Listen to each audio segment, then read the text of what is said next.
আমি বেশ কিছুদিন হলো সময় মতো ভিডিও আপলোড করতে পারছি না, কারণ এডিট করে উঠতে পারছি না।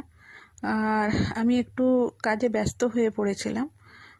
তো আমি এখন নতুন কোর্টে যাওয়া স্টার্ট করেছি, কোর্টে প্র্যাকটিস শুরু করেছি। তো সেই কারণে আমার ভিডিও আপলোড করতে একটু অসুবিধা হচ্ছে।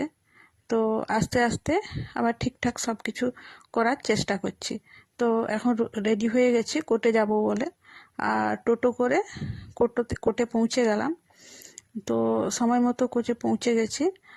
আর এখানে বেশ কিছুক্ষণ কাজ সারার পর চলে গেলাম এসডিও অফিসে।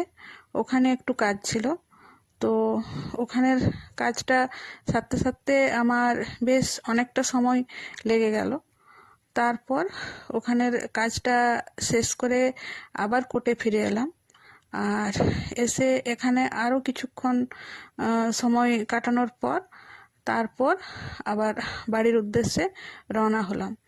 তো এরপর আবার টোটো স্ট্যান্ডে গিয়ে টোটো ধরে আর বাড়িতে ফিরতে ফিরতে অনেকটা সময় লেগে গেল। তো আজকের মতো ভিডিওটা এটুকু পর্যন্তই। দেখা হবে পরবর্তী আরও নতুন কোনো ভিডিওতে। আর এখন থেকে চেষ্টা করব যে প্রত্যেক দিনেই ভিডিও আপলোড করার। তো কতটা করে উঠতে পারবো সেটা তো বলতে পারছি না, তবে নিশ্চয়ই চেষ্টা করব।